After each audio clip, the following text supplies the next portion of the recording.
Hello friends, welcome to my channel PCS with Chauhan. Guys, मेरा नाम है कीरा चौहान। दोस्तों, यहाँ हम कर रहे हैं दृश्य आईएएस की क्विक बुक और जिसमें भारत एवं विश्व का भूगोल चल रहा है, जिसमें भी हम जो नेक्स्ट मतलब सेकंड पार्ट है यानी कि विश्व का भूगोल वो करें। चैप्टर नंबर 23, 22 कंप्लीट हो चुका है, 23 आज करेंगे हम। तो ये है आपका पृथ्वी की आंतरिक संरचना यानी कि internal structure of the earth, right. तो दोस्तों, अगर आप लोग को वीडियो पसंद है तो लाइक जरूर करिएगा। चैनल को सब्सक्राइब नहीं किया है तो कर लीजिएगा, शेयर करिएगा अपने दोस्तों में जो भी दृष्टि आईएएस की क्विक बुक पढ़ना चाहता है या फिर घटना चक्र करना चाहता है। घटना चक्र के सारे सब्जेक्ट की वीडियोस मेरी ऑलरेडी जो चैनल है, चैनल की प्लेलिस्ट में मिल जाएगी। प्लस दोस्तों, आप लोग की अगर कोई भी क्वेरी है तो ये देखिए, यहाँ पे आपको मेरा व्हाट्सएप नंबर है, वहां आप मैसेज कर सकते हैं। आप मुझसे हेल्प ले सकते हैं अगर किसी भी तरह की हेल्प की आपको जरूरत है तो। चलिए, अभी हम लोग क्या करते हैं ना, आगे बढ़ते हैं, राइट। तो चलिए guys, आगे बढ़ते हैं कुछ इस तरह से। नेक्स्ट स्लाइड पे आते हैं हम लोग। तो गाइस, यहाँ पे देखिए, हम स्टार्ट करेंगे सामान्य परिचय से, राइट। तो देखिए, सबसे पहले हम बात करेंगे जनरल इंट्रोडक्शन की बात करेंगे। तो सबसे पहले हम क्या बात करेंगे, पृथ्वी की आंतरिक संरचना के विषय में हम लोग को क्या ज्ञान है, ठीक है। तो जैसे कि वैज्ञानिक प्रमाणों की अगर बात करें तो उसका अभी हम क्या देखते हैं ना, इसका अभाव है, जिसकी वजह से जो पृथ्वी की जो आंतरिक संरचना है उसका पूरी तरह से ज्ञान हमको नहीं है, राइट। अब अगर हम बात करें जो पृथ्वी की त्रिज्या है, ठीक है, वो कितनी है अभी, 6378 किलोमीटर। ये याद रखिएगा थोड़ा सा, राइट। अगर हम बात करें कि इतनी तो इसकी त्रिज्या है, मतलब यहाँ से लेकर यहाँ तक की जो गहराई है वो हम देख चुके हैं कि 6378 किलोमीटर तक है। हमने खुदाई भी करी, कितनी गहराई तक करी, कहाँ करी, तो गाइस हमने खुदाई जो करी है वो है आर्कटिक महासागर में हमने करी है। एक क्षेत्र है जिसका नाम है कोला क्षेत्र, वहां पे करी। कितनी गहराई तक करी है, तो 12 किलोमीटर तक करी। अच्छा, गहराई का महत्व भी देख लेते हैं। अब देखिए, पृथ्वी की भीतरी परत की गहराई को देखते हुए मतलब कितनी है, ये है आपकी त्रिज्या, आप देख पा रहे हैं। तो त्रिज्या आपने कितनी देखी गई, 6378 किलोमीटर। और आपने गहराई कितनी कहाँ तक खुदाई करी है, 12 किलोमीटर। यानी कि अगर आप देखा जाए तो ये कुछ नहीं है, मतलब ये महत्व नहीं रखती कि आपने 12 किलोमीटर तक अभी तक आप पहुंचे हैं, ठीक है। कुछ नहीं जान रहे हैं अभी आप, अगर इसका परसेंटेज में निकालेंगे तो 12 किलोमीटर कुछ नहीं है, ठीक है। अब इसने कहा कि अब क्या होता है कि इसने कहा कि जब तक प्रत्यक्ष अवलोकन, अगर आपको पृथ्वी की गहराई या आंतरिक संरचना की बात करनी है तो उसके अगर प्रत्यक्ष अवलोकन की बात करें, इसने कहा जब तक ये संभव नहीं हो पा रहा है तो क्या तब तक क्या किया जाए कि भूवैज्ञानिक अध्ययन के लिए हम अप्रत्यक्ष प्रमाणु का इस्तेमाल यूज कर सकते हैं, ठीक है। उन पर निर्भर रह सकते हैं या रहना पड़ रहा है हमको इस वक्त, राइट। चलिए, मतलब इसने कहा प्रत्यक्ष अवलोकन तो नहीं संभव हो पा रहा है, तो हम अप्रत्यक्ष जो प्रमाण है उसकी हेल्प से हम जो पृथ्वी की आंतरिक संरचना है उसके बारे में जानकारी ले पा रहे हैं। यानी कि जो भी हम अभी काम कर रहे हैं फिलहाल उसी पे चल रहा है, राइट। चलिए, नेक्स्ट स्लाइड पे आते हैं हम लोग गाइस। तो गाइस, अगर आप लोग को अच्छा लग रहा है तो प्लीज लाइक करिएगा वीडियो को, क्योंकि इस बार थोड़ा सा अलग तरीके से मैंने जो है ना स्टार्ट किया है। तो देखिए, नेक्स्ट इसमें लिखा है कि आंतरिक संरचना संबंधी स्रोत और प्रमाण। मतलब अगर आपको पृथ्वी की आंतरिक संरचना के बारे में जानना है तो आप कहाँ से, जो स्रोत है वो कहाँ है, ठीक है। तो गाइस, क्या स्रोत है जिससे हम आंतरिक संरचना के बारे में जान पा रहे हैं, क्या प्रमाण है हमारे पास, राइट। यानी कि क्या सोर्सेस हैं, क्या एविडेंस है, उससे बात करते हैं। इसने लिखा है पृथ्वी ने वैज्ञानिकों ने क्या है, पृथ्वी की आंतरिक संरचना की जानकारी के लिए निम्न स्रोत या फिर साधनों को आधार बनाया, राइट। स्रोत की बात कर लेते हैं। इसमें लिखा है अप्राकृतिक स्रोत है, जिसमें हम घनत्व के आधार पर या घनत्व आधारित स्रोत देख पाएंगे, हम दाब आधारित स्रोत देख सकते हैं, हम ताप आधारित देख सकते हैं। तो गाइस, क्या देख पाए आप, ये क्या है, अप्राकृतिक स्रोत है, ठीक है। दूसरा, आप कैसे जान सकते हैं आंतरिक संरचना के बारे में, कहाँ से आपको ज्ञान मिलेगा, यहाँ से पृथ्वी की उत्पत्ति से संबंधित जो स्रोत होंगे, यानी कि पृथ्वी की उत्पत्ति कैसे हुई, तो उससे संबंधित जो स्रोत है इससे भी आप मतलब हेल्प ले सकते हैं आंतरिक संरचना के बारे में जानकारी प्राप्त करने में। तीसरा हो गया प्राकृतिक स्रोत, जिसमें आ जाएगा आपका ज्वालामुखी आधारित स्रोत हो सकते हैं, उल्कापिंड से प्राप्त जो साक्ष्य हैं वो हो सकते हैं, या भूकंपीय तरंगों पर आधारित स्रोत हो सकते हैं, ठीक है। इतनी सी बात हो गई। नेक्स्ट आगे बढ़ते हैं गाइस हम लोग यहाँ पे। चलो आगे बढ़े तो कैसे, हाँ, अब चलिए अब स्टार्ट करते हैं। तो हमने देख लिया गाइस, हमने यहाँ पे क्या देखा, हमने देखा क्या क्या स्रोत है। तो सबसे पहला स्रोत आप यहाँ पे क्या देख पा रहे हैं, अप्राकृतिक स्रोत, जो जो आपका क्या है गाइस, यहाँ पे देखिए, घनत्व के आधार पर, दाब के आधार पर, ताप के आधार पर, राइट। तो इतने हमने देख लिए। अब हम आगे बढ़ते हैं। अब देखिए, सबसे पहले ये अप्राकृतिक स्रोत की बात कर रहे हैं, यानी कि इसको हम बोलते हैं आर्टिफिशियल सोर्सेज, राइट। अब इसमें क्या है, घनत्व आधारित, हमने कहा घनत्व, दाब और ताप के आधार पे देखेंगे, ठीक है? एक हो जाएगा दाब के आधार पे आगे देखेंगे और फिर एक हो जाएगा आपका ताप के आधार पे। तो अभी फिलहाल हम घनत्व आधारित स्रोत की बात करने जा रहे हैं। तो इसमें लिखा है घनत्व पर आधारित अध्ययन जब हमने किया तो हमने क्या देखा? इसने कहा कि जो पृथ्वी है, पृथ्वी के औसत घनत्व और पृष्ठ के औसत घनत्व के आकलन से हमने इन दोनों का घनत्व देखा और हमने क्या निष्कर्ष निकाला? हमने ये निष्कर्ष निकाला कि पृथ्वी की आंतरिक परतों का जो घनत्व है वो ऊपरी परत से अधिक है। मतलब समझिए, यानी कि जो गाइस अगर आप पृथ्वी की बात करें तो ये ऊपर वाली जो परत होती है ना उसको हम क्या बोलते हैं? क्रस्ट बोलते हैं, राइट? और एक हो गई अंदर की परतें, ठीक है? तो इसने चलो अब इसने कहा पूरी पृथ्वी का जो औसत घनत्व है यानी कि डेंसिटी है, वो जो क्रस्ट की डेंसिटी है, जो क्रस्ट की जो ऊपरी परत है उसकी डेंसिटी है, हमने दोनों चीज़ें देखी, दोनों की डेंसिटी को देखा और फिर हमने क्या आकलन मतलब हमने क्या निष्कर्ष निकाला? हमने निष्कर्ष निकाला कि जो पृथ्वी की ऊपरी परत है ना, उसका घनत्व मान लेते हैं D1 और जब आप अंदर की तरफ जाएँगे तो उसका घनत्व मान लेते हैं D2। तो इसने कहा जो D2 है ना वो क्या है? ग्रेटर दैन D1 है, यानी कि आंतरिक परतों का घनत्व जो है ऊपरी परत के घनत्व से क्या है? ज़्यादा है, राइट? अब देखिए पृथ्वी की ऊपरी परत हमने कहा ऊपरी परत में घनत्व कम है, ठीक है? और आंतरिक परत का जो अंदर की तरफ परतें हैं उसका घनत्व क्या हो रहा है? ज़्यादा हो रहा है, ठीक है? अब देखिए यहाँ पे लिखा है जो ऊपरी परत है तो उसका घनत्व भी लिख दिया है। क्या लिखा है इसने कि 2.67 से लेकर 3.33 क्या इसकी यूनिट क्या होती है घनत्व की? तो इसमें लिखा है ग्राम प्रति घन सेंटीमीटर इसके बीच में। मतलब इसने कहा ऊपरी परत का घनत्व क्या है आपका 2.67 से 3.33 ग्राम पर घन सेंटीमीटर, राइट? तो अब इसने कहा कि चलिए ठीक है, केंद्र में आ जाते हैं। हमने ऊपरी परत की बात कर ली, कितना है? अब हम आ जाते हैं केंद्र में। यहाँ कितना है? तो गाइस यहाँ हो रहा है हमारा 13 ग्राम प्रति घन सेंटीमीटर यानी कि बढ़ गया। ठीक है, यहाँ कुछ 2.66 है, यहाँ पे 13 है, तो इनफैक्ट मतलब हमें साफ-साफ दिख रहा है कि जैसे-जैसे आप अंदर की तरफ जा रहे हो घनत्व बढ़ रहा है। या और संपूर्ण पृथ्वी की भी बात करेंगे आप तो क्या है 5.5 है, राइट?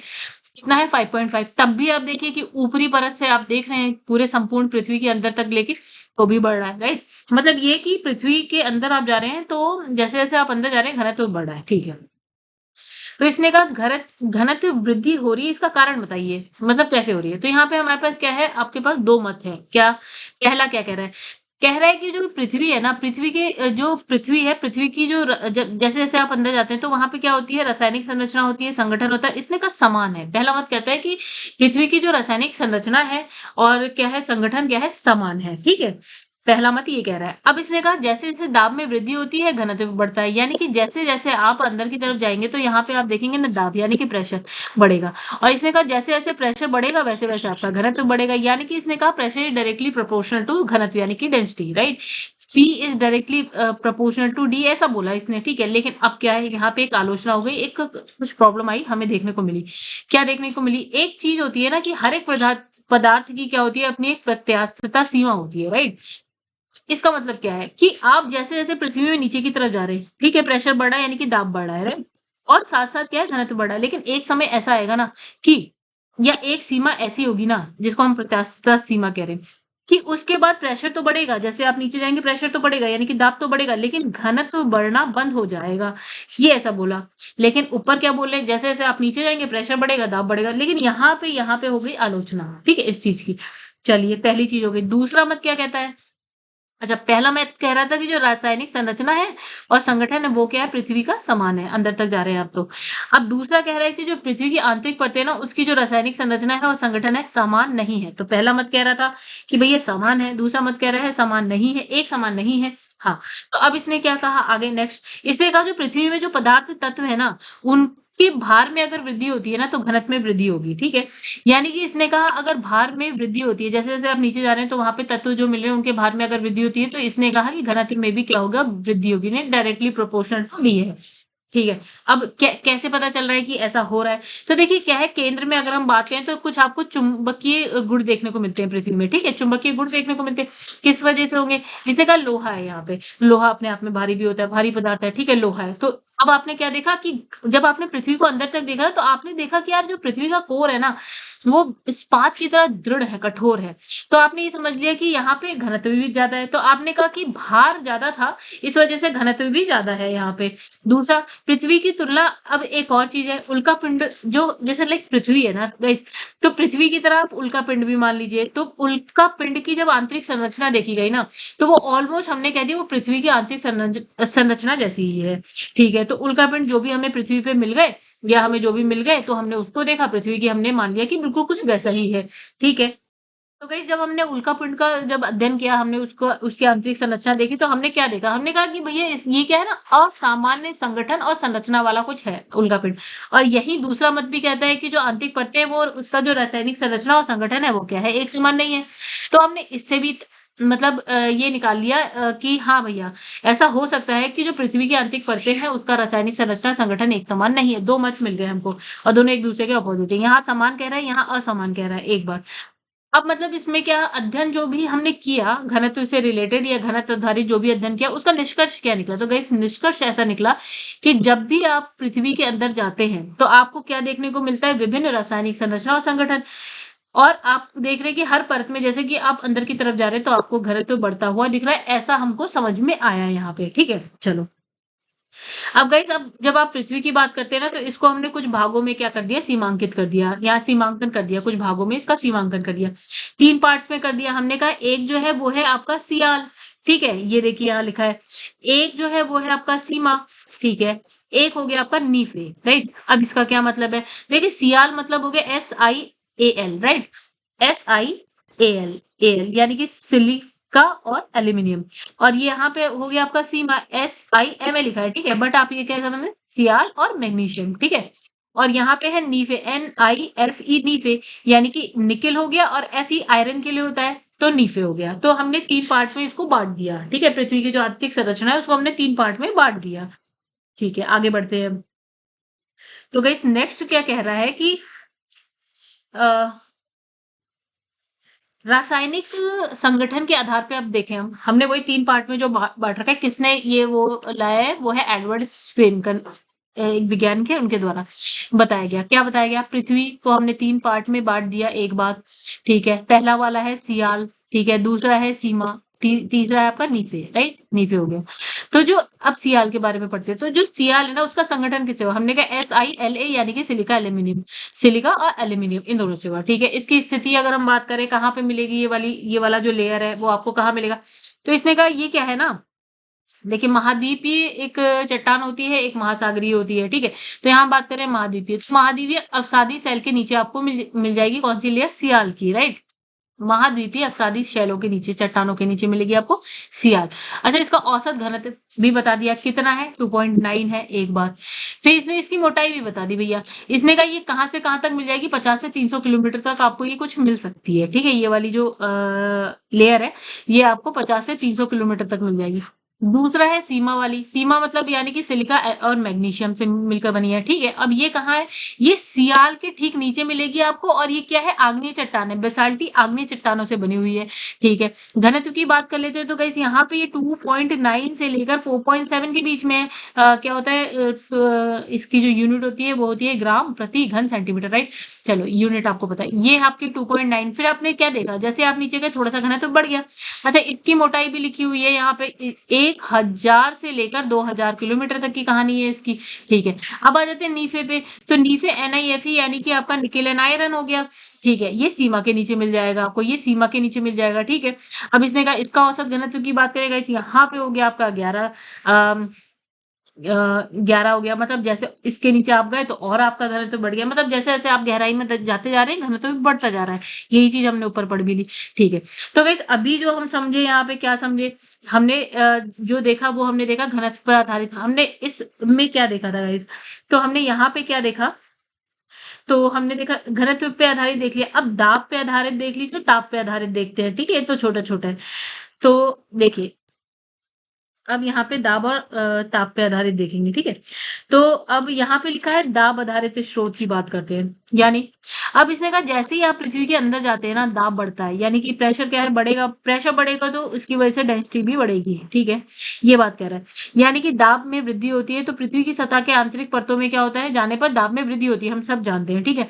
अब जिसकी वजह से घनत्व में भी वृद्धि होती है, ठीक है? यानी कि आप जब नीचे की तरफ जाते हैं जैसे-जैसे दाब बढ़ता है घनत्व आपका बढ़ता है, ठीक है? हम कहानी सारी चल रही है कि घनत्व बढ़ रहा है, राइट? तो इसने लिखा है दाब का परिणाम क्या होगा? जैसे-जैसे आप नीचे जाएँगे दाब बढ़ेगा तो क्या होगा? पृथ्वी के केंद्र में क्या होगा, घनत्व लगभग कितना हो जाएगा, 11 से 12 ग्राम प्रति घन सेंटीमीटर हो जाएगा। यानी कि इसने कहा जैसे-जैसे आप नीचे जाएँगे दाब बढ़ेगा और उसकी वजह से घनत्व बढ़ेगा। जैसे ही आप नीचे पहुँच जाएँगे तो यहाँ का घनत्व कुछ हो जाएगा 11 से 12 ग्राम पर ये घन सेंटीमीटर, राइट?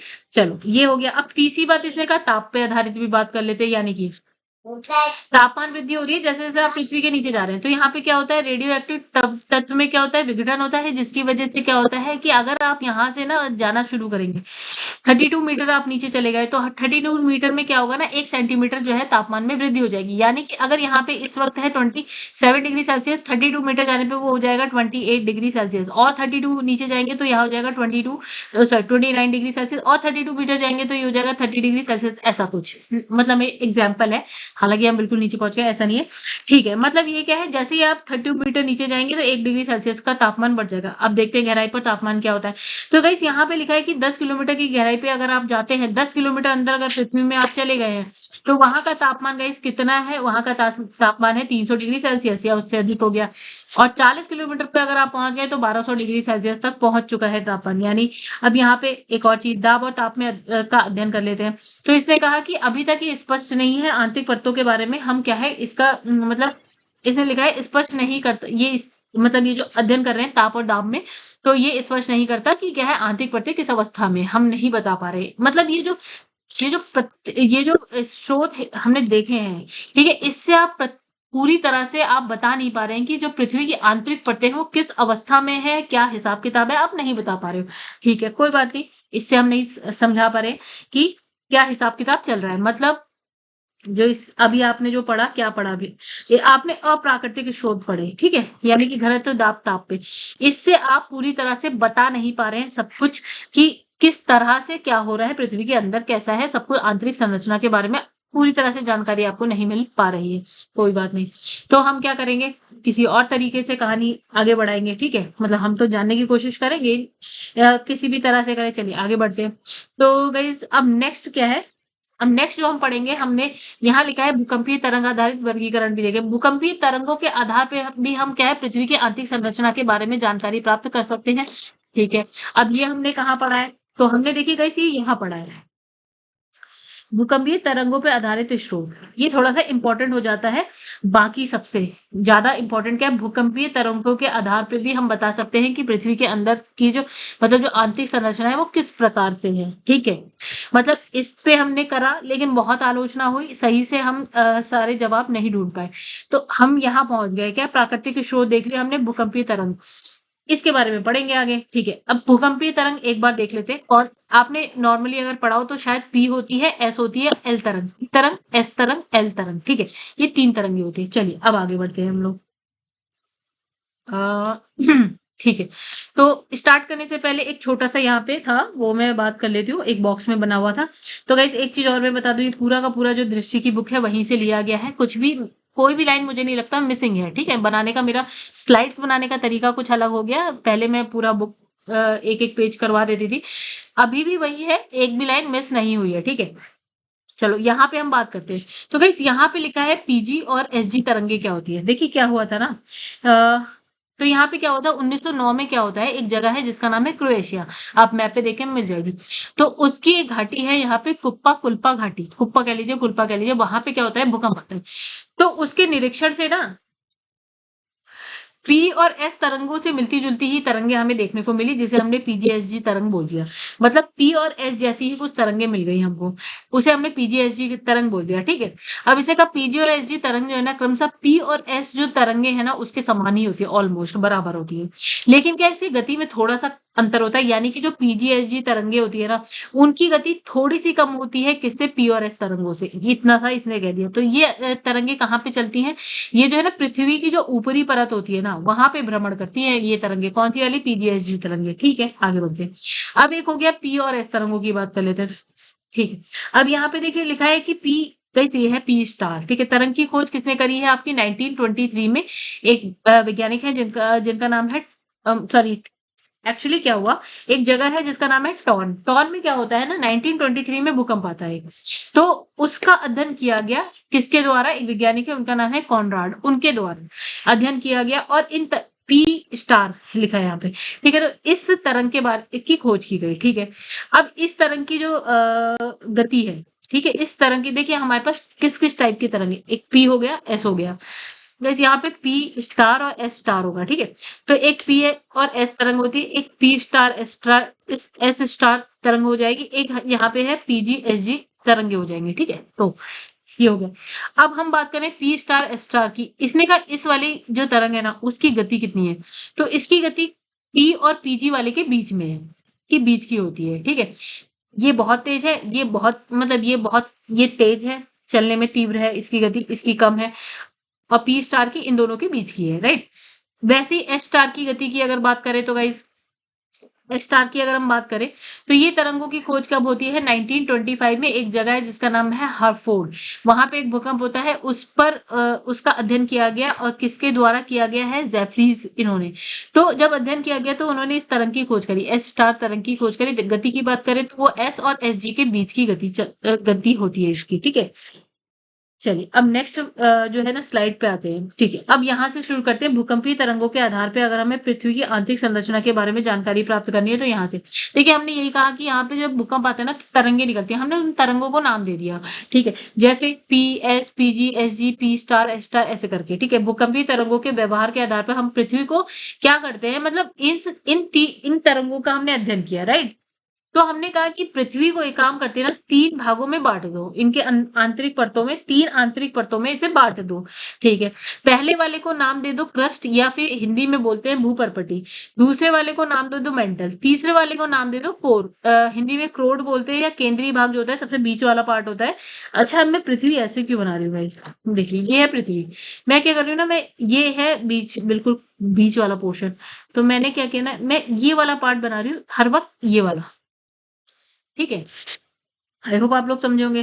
ठीक है? मतलब पृथ्वी, और मैं ये इस तरह से बना रही हूँ सिर्फ़ ये वाला पार्ट। इसको 3 भागों में बाँट दिया। पहला वाला जो होता है ऊपर वाला क्रस्ट या भूपर्पटी हो गया, मेंटल हो गया, कोर हो गया, राइट? चलिए, अब इस डायग्राम में जो-जो चीज़ें इंपॉर्टेंट है उसको कवर करते हैं, फिर आगे बढ़ते हैं। ठीक है गाइज़? अब देखिए, अब यहाँ पे क्या हुआ ना कि मैं फिर से यहाँ पे अलग से बनाऊँगी तो ज़्यादा अच्छे से समझ में आएगा। तो मैंने कहा एक ये हो गया, एक ये हो गया, ठीक है? अब इसने क्या करा, इसने कहा ऊपर वाला थोड़ा-सा बड़ा हो गया। चलिए कोई बात नहीं, इसे थोड़ा-सा छोटा किया जाए, दोबारा से बनाया जाए। तो गाइस ये देखिए, ये हो गया, फिर ये हो गया ऐसे। तो जो ये वाला है सबसे ऊपर होता है क्रस्ट या भूपर्पटी। तो गाइस इसकी जो मोटाई है वो कितनी है? वो है आपका 0 से लेकर 100 किलोमीटर तक, ठीक है? अब इसने कहा मेंटल, जो 100 किलोमीटर से आप नीचे जाएँगे मेंटल मिलेगा आपको।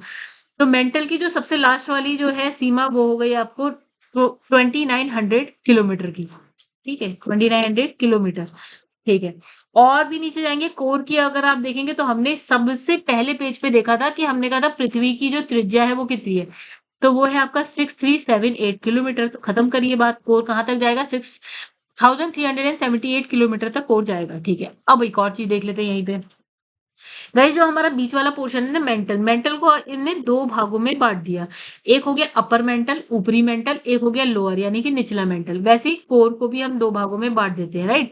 एक होता है आउटर आउटर कोर होता है, एक होता है आपका इनर कोर, ठीक है? एक होता है ऊपरी कोर, एक मतलब बाह्य कोर होता है, भीतरी कोर होता है, ठीक है? चलो, इतनी बात हमको समझ में आ गई। अब यहाँ पे देखिए क्या है, जो ये वाला कोर होता है ना आउटर कोर, वो किस अवस्था में होता है? लिक्विड, तरल अवस्था में। और इनर कोर होता है सॉलिड यानी ठोस अवस्था में। ठीक है? ये वाला हो गया लिक्विड में और ये हो गया आपका ठोस में। ठीक है? अच्छा, अब यहाँ पे देखिए जो आउटर कोर है वो स्टार्ट हो रहा है 2900 किलोमीटर से और कहाँ तक जा रहा है गाइस? ये जा रहा है 5100 किलोमीटर तक जा रहा है। ठीक है? ये 2900 से स्टार्ट हो रहा है, 5100 से कहाँ तक जा रहा है? 6378 किलोमीटर तक जा रहा है। ठीक है? आउटर इनर कोर हो गया। तो इतनी बात भी कर ली, इतनी बात भी कर ली, इतनी बात भी कर ली हमने। ठीक है? मेंटल भी हमने देख लिया। ठीक है? अब देखिए गाइस इसमें और क्या बचा? अब क्या होता है ना, जो ये भूपर्पटी यानी कि क्रस्ट वाला है और थोड़ा-सा आप ना अपर मेंटल ले लो, थोड़ा-सा अपर मेंटल का पार्ट ले लो, तो ये जो भाग होता है ना, ये जो भाग है ना, इसको हमने क्या बोला? लिथोस्फीयर बोल दिया। यानी कि क्रस्ट वाला पार्ट आता है और मेंटल का जो ऊपरी भाग आ जाता है, तो इसको हम बोलते हैं लिथोस्फीयर। अब मेंटल का ही ऊपरी जो पार्ट होता है, उसको हम बोलते हैं एस्थेनोस्फीयर। ठीक है? ये 2 चीज़ याद रखिए। तो इस फिगर में हमें इतनी चीजें याद रखनी है। आई होप आप लोग को समझ में आया। तो गाइस ये है समझने वाला, इसलिए मैं इसमें इतना टाइम लगा रही हूँ, ठीक है। अब देखिए, अब यहाँ पे हमने बना दिया, क्या बना दिया, क्रस्ट, फिर हमने बना दिया मेंटल, और उसके बाद हमने क्या बना दिया, कोर बना दिया। ठीक है, सबसे ऊपर वाला है क्रस्ट, फिर है मेंटल, फिर हो गया कोर। मेंटल को दो भागों में बांट दो, ठीक है, अपर मेंटल और लोअर मेंटल। कोर को आउटर कोर और इनर कोर में बांट दिया। अब भैया इन सबको एक लाइन डिवाइड वो कर रही है, अलग कर रही है एक दूसरे से। जैसे देखिए, अब यहाँ पे ये है, तो क्रस्ट क्रस्ट को भी दो भाग में बांट दो, ठीक है, अपर हो गया और नीचे वाला हो गया, ठीक है। तो अब गाइस देखिए, जो अपर क्रस्ट है और लोअर क्रस्ट के बीच में जो सीमा बन रही है ना, इसको हम बोलते हैं गाइस असंबद्धता बोलते हैं, ठीक है, असंबद्धता बोलते हैं, ठीक है। तो इस असंबद्धता को क्या बोला जाता है, ये जो अपर और, तो गाइस असंबद्धता जो होती है ना, अभी हम आगे पढ़ लेंगे क्या होता है, ठीक है, डिसकंटिन्यूटी बोलते हैं। अच्छा, तो इसने कहा अपर क्रस्ट और लोअर क्रस्ट को अलग करने वाली जो असंबद्धता है उसका नाम क्या है, उसका नाम है कोनराड, वैज्ञानिक है उनके नाम पे। अब इसने कहा जो ये लोअर क्रस्ट है और जो ये अपर मेंटल है, इसको अलग करने वाली जो सीमा है, हाँ, उसको हम बोलते हैं मोहो। एक्चुअली ये सीमा क्या होती है ना गाइस, कि जैसे ये इन दोनों की विशेषताओं को साथ लेके चलती है। मतलब इसमें जो ये मान लीजिए मोहो की अगर हम बात करें, ये वाली जो मोहो है, उसमें आपको, मतलब इस लेयर में आपको क्या है, लोअर क्रस्ट की और जो अपर मेंटल है, इन दोनों की विशेषताएं देखने को मिल जाएंगी। वैसे यहाँ पे जो अप मेंटल वाला है, ये वाला जो पोर्शन है वो मेंटल है, ऊपर वाला जो पोर्शन है वो क्रस्ट है, और नीचे वाला जो पोर्शन है ये है कोर, ठीक है। अब मेंटल में आ जाइए, तो एक होता है अपर मेंटल हो गया, एक लोअर। इन दोनों को अलग करने वाली जो सीमा है, या जहां इन दोनों की विशेषताएं मिलेंगी आपको, असंबद्धता बोलते हैं, तो वो हो गई आपकी रैपिटी। ये वाली कौन सी हो गई गाइस, यहाँ पे हो गया आपका रैपिटी, राइट। अब लोअर मेंटल और जो ये आउटर आउटर कोर है, इसके बीच की जो ये सीमा असंबद्धता है, उसको आप बोलते हैं गुटनबर्ग। क्या बोलते हैं गाइस, गुटनबर्ग, ठीक है। और आउटर और इनर कोर के बीच की जो असंबद्धता है, इसको आप बोलते हैं लेमेन। क्या बोलते हैं गाइस, लेमेन, ठीक है। अब ये जो लेयर्स है ना, इसको आपको याद करना है। अब ये आपकी प्रॉब्लम है गाइस, कि आप इनको कैसे याद कर रहे हो, ठीक है। तो यहाँ पे वही चीज लिखी हुई है, ठीक है। मतलब ऑलमोस्ट फिगर में टाइम जरूर लग गया गाइस, लेकिन जो है ना, इसकी एक एक बात इतनी इंपॉर्टेंट थी कि मुझे लगा कि आपको पहले सही से बताना चाहिए। तो क्या क्या देख लिया आपने, ये वाली जो लेयर है, तो ये वाली लेयर है, इसको बोल दिया कोनराड, ठीक है। क्रस्ट और मेंटल वाले के बीच की है मोहो हो गई। मेंटल में जो बीच में आती है वो है रेपिटी। फिर मेंटल और कोर के बीच में है गुटनबर्ग, ठीक है। कोर में दो हो गई लेमन। चलिए अब आगे बढ़ते हैं वैसे ना।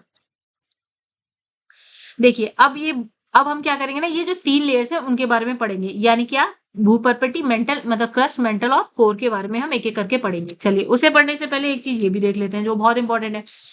असंबद्धता की बस डेफिनेशन सी है कुछ, वो देख लेते हैं। तो ये हो गई असंबद्धता, इंग्लिश में बोलते हैं डिसकंटिन्यूटी, ठीक है। अब इसमें लिखा है पृथ्वी की परतों के मध्य पाए जाने वाला एक ऐसा संक्रमण क्षेत्र है ये, जहां क्या है, दोनों परतों की विशेषताएं एक साथ देखने को मिलती हैं। मतलब मैंने कहा कि जो मेंटल है और जो ये क्रस्ट था नीचे वाला, और मेंटल जो ऊपर वाला है, यहाँ पे जो है ना, इसकी भी विशेषता देखने को मिलेगी, इसकी भी विशेषता देखने को मिलेगी। पृथ्वी के आंतरिक भाग में दो मुख्य असंबद्धताएं हैं। कौन कौन सी, पहली जो आपकी है, वो आपको मिलेगी क्रस्ट, ये हो गया आपका क्रस्ट, और ये हो गया मेंटल, इसके बीच वाली, इसको हमने क्या बोला था, मोह हो गया, ठीक है। और जो दूसरी होती है वो मेंटल और कोर के बीच वाली होती है, जिसको हम क्या बोलते हैं, गुटनबर्ग बोलते हैं, ठीक है। ये कहाँ से ये कहाँ पे है, ये गुटनबर्ग आपको मिलेगी 2900 किलोमीटर पे, क्योंकि मेंटल यहाँ पे खत्म होता है, ठीक है। तो बस इतनी सी बात यहाँ पे लिखिए। अब भूपर्पटी की, चलो इसको हम बाद में देख लेते हैं, ठीक है, पहले बाकी का। तो गाइस यहाँ पे भूपर्पटी यानी कि क्रस्ट के बारे में थोड़ी सी जानकारी लेते हैं। तो अब इसमें बहुत सारी चीजें आप लोग को पता है, जैसे अब इसने कहा भूपर्पटी की संरचना की बात करिए, तो इसने कहा ऊपरी क्रस्ट जो है, क्रस्ट भी दो पार्ट में हमने बांट दिया था। मतलब अगर क्रस्ट था, एक था ऊपरी क्रस्ट, एक था निचला क्रस्ट, फिर मेंटल आता है, राइट। तो इसने कहा ऊपरी क्रस्ट को निचले क्रस्ट से अलग अलग करने वाली जो असंबद्धता है, उसको हम बोलते हैं कॉनराड। ये जो बीच वाली लाइन थी, उसको हम बोलते हैं कॉनराड। अच्छा, फिर इसने कहा जो क्रस्ट है, क्रस्ट को मेंटल से अलग करने वाली को हमने बोला भी मोह, अभी हमने देखा। ऊपरी मेंटल को जो निचले मेंटल से अलग करती है वो है रेपिटी। और मेंटल को कोर से अलग करती है उसको बोलते हैं गुटनबर्ग, और जो अपर मतलब आउटर कोर को इनर कोर से अलग करती है वो है लेमेन। तो ये हमने पढ़ लिया, आसान हो गया। ठीक है। आई होप आप लोगों को अच्छा लग रहा हो। अगर अच्छा लग रहा है गाइस 2 मिनट 1 सेकंड के लिए रुक के आप वीडियो को लाइक करके शेयर कर सकते हैं अपने दोस्तों में। अच्छा, नेक्स्ट यहाँ पे भूपर्पटी की विशेषताओं की बात हो रही। तो ये क्या है, पृथ्वी की सबसे ऊपरी और पतली परत है, मतलब ये सबसे ऊपरी परत है, ठीक है। इसकी मोटाई भी इसने बता दी कि 33 किलोमीटर तक है, ठीक है। वहीं अगर हम महासागरीय क्रस्ट की बात करते हैं, देखिए 2 तरीके से, एक होता है महाद्वीपीय, एक होता है महाद्वीपीय, एक होता है महासागरीय। एक जो सागर के अंदर वाला महासागरीय, महाद्वीप वाला महाद्वीपीय। तो महाद्वीपीय क्रस्ट जो है सबसे ऊपर पार्ट, वो 33 किलोमीटर बताया इसने। लेकिन जो महासागरीय क्रस्ट है उसकी मोटाई इसने कितनी बताई है, 5 किलोमीटर तक। यानी इसने कहा महाद्वीपीय क्रस्ट की जो मोटाई है महासागरीय से ज्यादा है, ठीक है। अब इसने कहा भूकंपीय लहरी या भूकंपीय जो तरंगे होती है, कौन सी, PGSG जो भी हमने पढ़ा था, मेन आप मान लीजिए PSL, ठीक है। ये 3 तरंगे, ठीक है। तो इसने भूकंपीय तरंगों के आधार पर क्रस्ट को 2 भागों में इसने विभाजित कर दिया। इसने कहा क्रस्ट 2 भागों में इसने विभाजित कर दिया कि क्रस्ट के 2 भाग हो गए। यानी कि एक हो गया ऊपरी क्रस्ट, एक हो गया निचला क्रस्ट। तो ऊपरी जो परत है क्रस्ट की उसकी बात करते हैं। तो यहाँ ये जो ऊपरी क्रस्ट है ना, ये किस चट्टान से बनी है, ग्रेनाइट से बनी हुई है, ठीक है। जिससे क्या है, महाद्वीपों का क्या होता है, निर्माण होता है। मतलब जो ऊपरी जो क्रस्ट का ऊपरी पार्ट है ना, वो उसमें कौन सी चट्टानें किस टाइप की है, ग्रेनाइट चट्टानें मिलेंगी। तो इस परत में हमने देखा था ये सियाल वाला लेयर होता है, सियाल, यानी कि सिलिका और एल्यूमिनियम वाली कहानी है। सिलिका एल्यूमिनियम जैसे तत्व की प्रधानता मिलती है, इसीलिए हम इसको सियाल बोल देते हैं। ये भी आप पढ़ चुके हैं। अब हमने कहा ना कि हमारे पास 3 टाइप की तरंग होती है, PSL तरंग होती है। तो जो पी तरंग होती है वो सबसे तीव्र होती है, मतलब तीव्र मतलब इसकी जो गति है सबसे ज्यादा होती है। एस की उससे कम, एल की उससे भी कम होती है। तो हमने पी तरंगों की गति, अब देखिए सपोज ये पृथ्वी है, यहाँ पे भूकंप आता है, तरंगे ऊपर की तरफ जाती हैं। तो जब ये पी तरंग है, सपोज ये पी तरंग है, तो क्या होता है ना, तो जैसे जैसे ये तरंगे ऊपर जाती है ना, इसकी गति कम होने लगती है। यहाँ यहाँ पे गति बहुत ज्यादा है, जैसे जैसे ऊपर गई गति कम हो गई, ठीक है, ये समझिए। तो इसने कहा जो ऊपरी परत है ना, वहां पे पी तरंगों की जो गति है भूकंप आने में, वो कितनी है, 6.1 किलोमीटर पर सेकंड, यानी कि 1 सेकंड में ये 6.1 किलोमीटर ट्रेवल कर रही है। तो ऊपरी परत हो गई। अब निचली परत में आ जाते हैं, ठीक है। तो ऊपरी परत किसकी बन रही है, ग्रेनाइट चट्टान की। निचली परत किसकी बन रही है, बेसाल्ट चट्टानों की बन रही है, ठीक है। और ये महासागरीय सतह का निर्माण इसी से हुआ है, ठीक है। अब ये इसमें क्या होता है, थोड़े बहुत तत्व यानी कि थोड़े बहुत गुण सीमा के आ जाते हैं। तो हमने क्या देखा था, सियाल, सीमा और नीफे। तो सीमा के भी थोड़े बहुत गुण इसमें आ जाते हैं, निचली जो क्रस्ट होती है, ठीक है। तो सीमा मतलब क्या हो गया, सिलिका और मैग्नीशियम की यहाँ पे प्रधानता मिलेगी। और यहाँ पे पी जो तरंगे है ना, ये लहरें, उसकी जो गाइस आप क्या देख पा रहे हैं, जो गति है वो ऊपर वाले से बढ़ गई, ठीक है। यानी कि ऊपर की थी 6.1 किलोमीटर पर सेकंड, यहाँ पे हो गई 6.9 किलोमीटर पर सेकंड। मतलब समझिए, मैंने कहा कि जैसे ही भूकंप जो है ऊपर की तरफ पी तरंग जाती है, तो यहाँ पे लेस होगी गति। मान लीजिए यहाँ पे 6.1 किलोमीटर पर सेकंड है, ठीक है। और यहाँ पे हमने थोड़ी और नीचे आए, जो निचली परत है वो ऊपरी से तो नीचे ही होगी। तो यहाँ पे कितनी है, 6.9 किलोमीटर पर सेकंड। और नीचे होगी तो और ज्यादा होगी, और नीचे होगी और ज्यादा होगी। केंद्र जहां से भूकंप स्टार्ट हुआ, वहां तो बहुत ही ज्यादा होगी। तो ये निचली परत हो गई, ठीक है। अब गाइस यहाँ पे एक और जो आता है शब्द, वो है स्थल मंडल, राइट। देखिए, स्थल मंडल कह लीजिए, या हम एक जगह हम पढ़ के आए हैं। क्या पढ़ के आए हैं गाइस, ये देखिए यहाँ पे क्या लिखा है, ये लिखा है यहाँ पे लिथोस्फीयर। हम इसकी बात करने जा रहे हैं। मैंने कहा लिथोस्फीयर में कौन कौन सा पार्ट आता है, जो क्रस्ट का थोड़ा बहुत पार्ट आता है, निचले क्रस्ट का, और ऊपरी मेंटल का थोड़ा बहुत पार्ट आता है। ये मिलके क्या बनाते हैं, लिथोस्फीयर, स्थल मंडल बनाते हैं, ठीक है। बस इतनी सी बात मैंने आपको बताई थी। आई होप आप लोग को पता हो, ठीक है। तो हम फिलहाल तो भी भू प्रॉपर्टी, हाँ, तो हम यहाँ बात करने जा रहे हैं फिर स्थल मंडल की, राइट, ठीक है। तो गाइस यहाँ पे लिखा है क्रस्ट और ऊपरी मेंटल को मिला के क्या होता है, एक परत बनती है। इसको हम बोल दिया हमने स्थल मंडल, ठीक है। इसकी मोटाई जो है महाद्वीपों पे, महासागरों दोनों पे अलग अलग होती है, ठीक है। भूकंप भी इसी मंडल में आते हैं, जो भूकंप आते हैं ना, वो इसी मंडल में आते हैं। कहाँ पे आते हैं, स्थल मंडल में ही भूकंप आते हैं, ठीक है। अच्छा, ऊपरी और निचली जो क्रस्ट है उसके बीच घनत्व संबंधित जो भिन्नता है, अ, वो मतलब कौन सी असंबद्धता आपको देखने को मिलती है, ऊपरी और निचली जो मेंटल है, नहीं सॉरी क्रस्ट है, ठीक है, ये वाला। तो इन दोनों के बीच में आपको कौन सी असंबद्धता देखने को मिलती है गाइस, यहाँ पे है कोनराड। कौन सी हमने पढ़ी थी, कोनराड, सॉरी, कोनराड, ठीक है। इतनी सी बात लिखी है यहाँ पे। चलिए, अब हमने यहाँ पे भूपर्पटी की बात कर ली है, ठीक है। अब नेक्स्ट जो स्लाइड है इसमें हम देखिए, यहाँ पे लिखा भूपर्पटी, ये हम पढ़ चुके हैं। भूपर्पटी की रचना के सामान्य तत्व की बात करते हैं, ठीक है। इसमें क्या होता है ना, ऑक्सीजन कितने प्रतिशत है, तो वो है आपकी 46.60%, राइट। वैसे सिलिका की अगर बात करें तो 27.72% है। एल्यूमिनियम की बात करें 8.13% है, ठीक है, याद रखिएगा, ये बहुत इंपॉर्टेंट है। लोहा या Fe की बात करते हो 5% मिलेगा। कैल्शियम जो है आपको 3.63% मिलेगा। सोडियम आपको मिलेगा 2.83%। पोटेशियम 2.59% एंड मैग्नीशियम आपको मिलेगा 2.09%। जब आप इसको पूरा कैलकुलेट कर लेंगे ये हो जाएगा 100%, राइट। आपने पूरा देख लिया। चलो अब हम बढ़ जाते हैं आगे। हमने पढ़ लिया क्रस्ट, अब हम पढ़ेंगे मेंटल। मेंटल का विस्तार आप देखिए। देखिए जब आप पढ़ते हैं ना ऐसे करके, ये तो आपने पढ़ा था क्रस्ट है, ठीक है, उसके बाद वाला मेंटल है। तो मेंटल गाइस, जो मेंटल है वो कहाँ तक जा रहा है, 2900 किलोमीटर तक जा रहा है, ठीक है। तो इसने कहा मोह, मोह असंबद्धता से, ये जो है ना, जो क्रस्ट और मेंटल को अलग करने वाली जो लाइन है असंबद्धता, उसको आप बोलते हैं मोह, राइट। तो मेंटल कहाँ से कहाँ तक है, मोहो से लेकर 2900 किलोमीटर की गहराई तक है, यानी कि यहाँ से यहाँ तक मिलेगा आपको मेंटल। मोहो असंबद्धता निचले क्रस्ट, ये जो निचला क्रस्ट था, और ऊपरी मेंटल, इन दोनों को अलग कर रहा है, ठीक है, इन दोनों को अलग कर रहा है, ठीक है। समग्र आयतन और द्रव्यमान की यहाँ पे बात करते हैं, ठीक है। अगर हम मेंटल की बात करते हैं, अगर आप पूरी पृथ्वी की बात करते हैं, तो पूरी पृथ्वी का आयतन का जो है 83% आपको मेंटल में ही मिलेगा, और पूरी पृथ्वी के द्रव्यमान का 68% आपको मेंटल में मिलेगा, ये बोला। और इसका जो घनत्व है गाइस वो है 3.5 से लेकर 5.5 ग्राम पर घन सेंटीमीटर, राइट। तरंगों की गति की बात कर लेते हैं। तो यहाँ पे जो ऊपर हमने देखी थी, क्या देखी थी, 6.1 किलोमीटर पर सेकेंड, फिर हमने देखी 6.9 किलोमीटर पर सेकेंड। अब मेंटल में जैसे आप और नीचे आए, मैंने कहा भूकंपीय तरंगों की गति बढ़ रही है, जैसे जैसे वो केंद्र मतलब अपनी जहां उत्पत्ति है वहां पे आ रहा है। तो अब देखिए यहाँ पे क्या है, मेंटल में इसकी जो गति है वो है 6.9 से लेकर 7.9 किलोमीटर पर सेकंड, यानी कि बढ़ गई। और भी नीचे आएंगे, निचले मेंटल की तरफ आएंगे तो हम देखेंगे और तेज है, यानी कि 7.9 से लेकर 8.1 किलोमीटर पर सेकंड हो गई।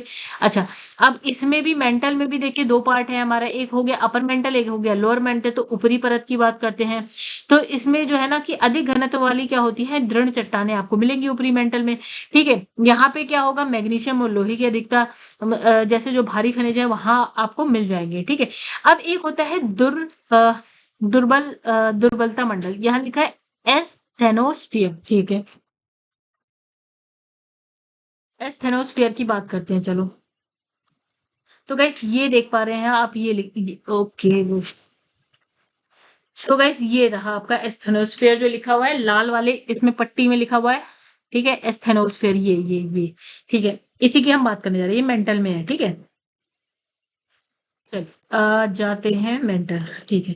तो यहाँ पे उसी को हम हिंदी में बोलते हैं दुर्बलता मंडल, यानी ये ऊपरी मेंटल में मिलेगा। मेंटल के दो भाग है, ऊपरी और निचला मेंटल। तो ऊपरी मंडल में आपको मेंटल में दुर्बल मंडल या एस्थेनोस्फीयर मिल जाएगा, पहला।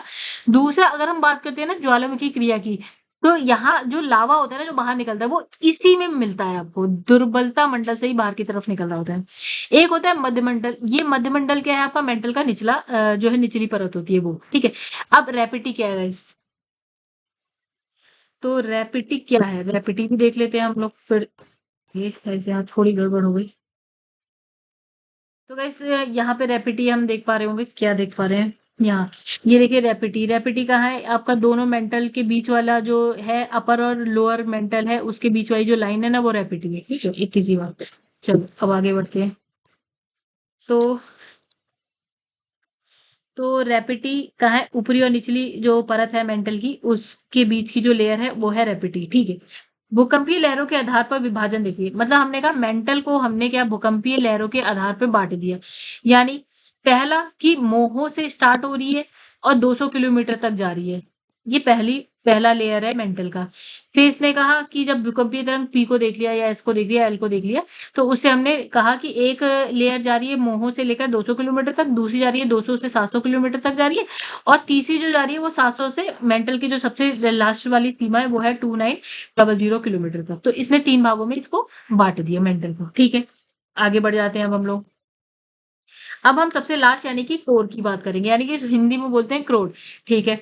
यहाँ पे गुटेनबर्ग असंबद्धता का क्या होता है? सो गाइस यहाँ पे क्या है ना, जब आप बनाते हैं तो ये सबसे पहले क्रस्ट होता है, फिर मेंटल होता है और कोर। तो मेंटल और कोर के बीच की जो असंबद्धता यानी कि डिसकंटिन्यूटी होती है, उसको आप बोलते हैं गुटेनबर्ग, राइट? हमने देखा था। तो यानी कि निचला मेंटल और ऊपरी कोर के बीच की जो असंबद्धता है, वो उसको हम बोलते हैं गुटेनबर्ग, और इसने कहा मेंटल और कोर को अलग करती है ये, ठीक है? मेंटल और कोर को अलग करती है, ठीक है? केंद्र मंडल की बात करते हैं, तो पृथ्वी की सबसे आंतरिक परत है ये, ठीक है? मुख्यतः ये क्या है, नीफे, हमने देखा था ये नीफे से बनी हुई है, यानी कि निकेल और क्या है, आयरन से बनी हुई है। यहाँ पे इसकी मतलब अधिकता मिलेगी। विस्तार की बात करते हैं तो गाइस ये जो है ना, देखिए मेंटल की सबसे निचली सीमा थी 2900 किलोमीटर, और सबसे नीचे तक जहां तक भी गई है, यानी कि जो पृथ्वी की त्रिज्या है वो है आपकी 6378 किलोमीटर तक गई है। क्या गया, कोर। हाँ, बीच में हमने कोर को आउटर इनर कोर में बांटा है, ठीक है? तो जो आउटर इनर कोर के बीच की लाइन है वो है 5100 किलोमीटर वाली, यानी आउटर कोर 2900 से 5100, इनर कोर आपकी 5100 से आपका 6378 किलोमीटर तक गई है, ठीक है? तो यहाँ विस्तार की बात हमने देख ली, 2900 से लेकर कहाँ तक गई है, त्रिज्या यानी कि 6378 किलोमीटर तक गई है। तापमान की यहाँ बात करेंगे तो गाइस कितना है, 2700 डिग्री सेल्सियस तक है।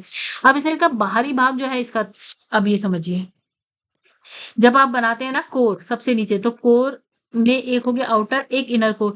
तो जो आउटर कोर है ना गाइस, वो लिक्विड फॉर्म में है, लिक्विड यानी कि तरल तरल तरल अवस्था में, और जो इनर कोर है वो सॉलिड फॉर्म में यानी कि ठोस अवस्था में, ठीक है? एक बात और हमें समझ में आई, और ये हमें किससे समझ में आई, तो भूकंपीय तरंगों की जब हमने अध्ययन किया उससे हमें समझ में आई, ठीक है?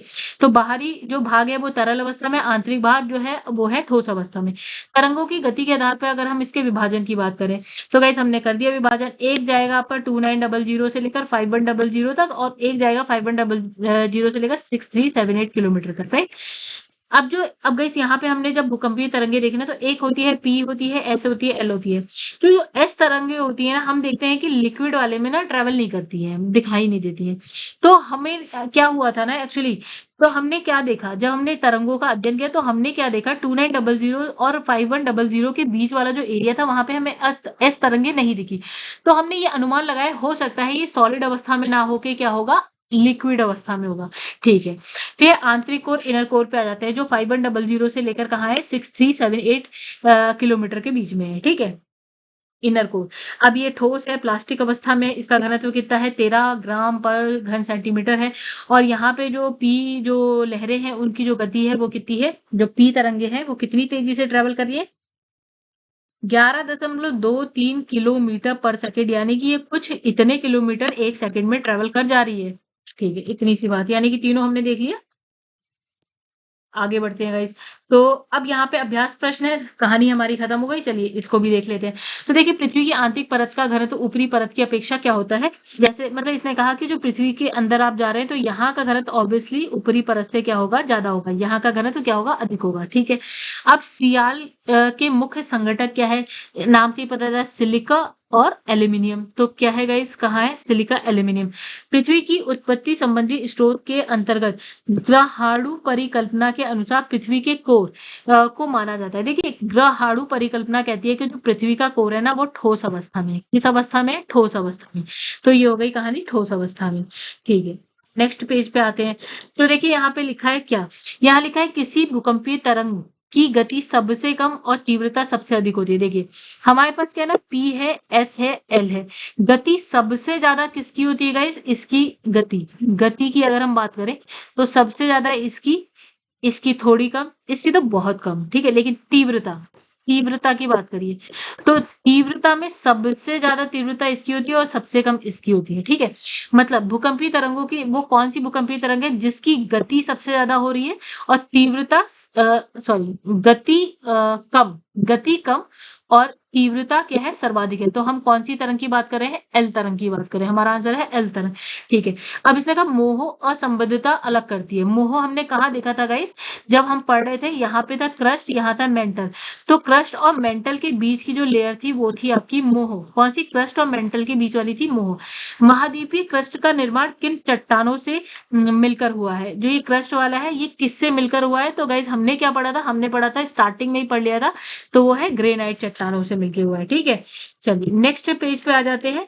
अब यहाँ लिखा है दुर्बलता मंडल कहाँ स्थित है? हमने देखा था मेंटल में और वो भी ऊपरी मेंटल में। कहाँ? मेंटल के ऊपरी भाग में, राइट? नेक्स्ट कोर के आंतरिक भाग का निर्माण हुआ है। जैसे कोर है तो कोर 2 है, आउटर, इनर। तो गाइस यहाँ सिंपल है, ज्यादा कुछ नहीं। कोर के आंतरिक भाग का निर्माण हुआ है। हमने देखा था कोर क्या था आपका, नीफे, राइट? नीफे यानी कि निकल एंड एफी यानी कि आयरन, तो निकल आयरन, बस कहानी खत्म। और गाइस अब हम अगर बात करें, क्या बात करें, तो गाइस यहाँ कहानी हो गई खत्म। तो अब दोस्तों अगर आप लोग को मेरी वीडियो अच्छी लगी, यहाँ पे ये चैप्टर खत्म हो गया, बहुत बड़ा चैप्टर नहीं था। तो अगर आपको वीडियो अच्छी लगी तो वीडियो को लाइक जरूर करिएगा एंड चैनल को अभी तक आपने सब्सक्राइब नहीं किया है तो कर लीजिएगा एंड शेयर करिएगा। गाइस मेरा बस आपसे मुझे इतनी हेल्प चाहिए कि आप मेरे जो वीडियोस हैं उसको शेयर करिए, चैनल को सब्सक्राइब करिए जितना हो सके, ठीक है?